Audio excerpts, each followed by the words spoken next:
Joining us now is Gwen Carr, Eric Garner's mother, who has put herself out to support women around the country who have gone through similar tragedies. Ms. Carr, thank you so much for being here tonight. It's an honor to have some of your time. Thank you for having me.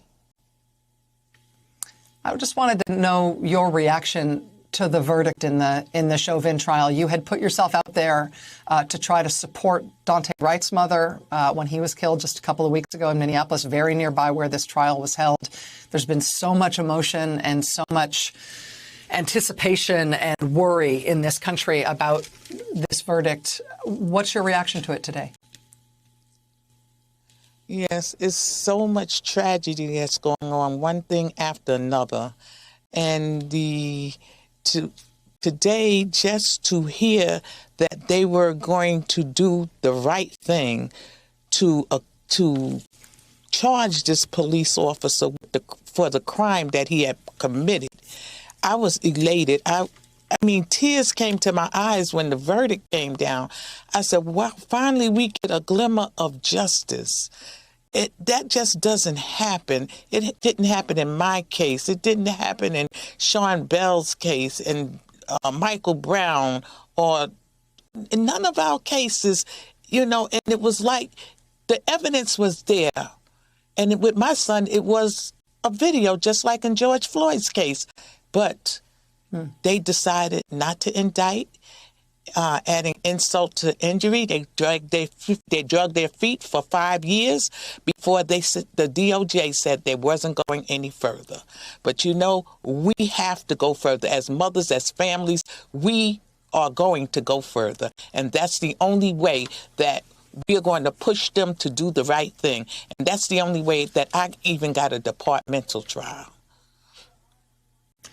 Ms. Carr, what gives you the power, the strength, the energy to reach out to other families, to other mothers who have gone through tragedies similar to what you have gone through with losing your son? I cannot imagine the toll that it has taken on you and your family, but to be able to endure that toll and then put yourself out there at your own expense and your own cost of your own energy and cost of reliving all that trauma again to support other women in similar circumstances when their grief is so raw.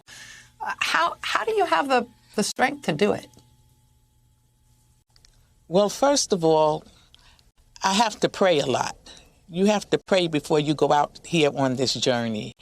And second of all, when you can make another mother a little more comfortable after she has lost her child with just embracing her or trying to listen to her story or trying to talk about her child in a positive way, it's a form of therapy.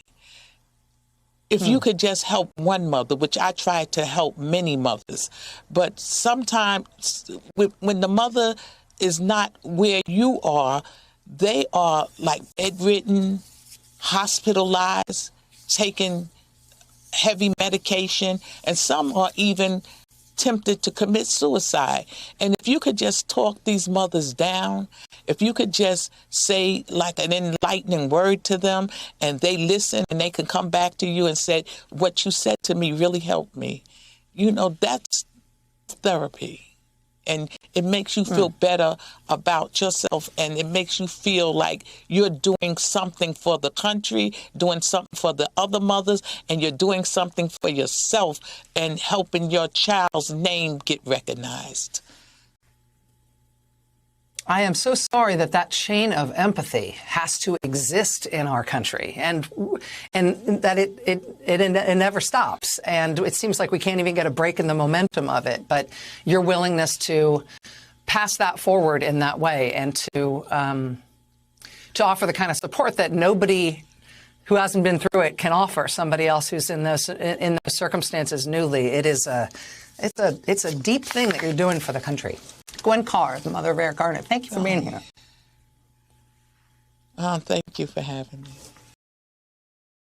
Hey, thanks for watching our YouTube channel. You should know that you can follow today's top stories and breaking news and catch up on your favorite MSNBC shows all in one place. Download the NBC News app today.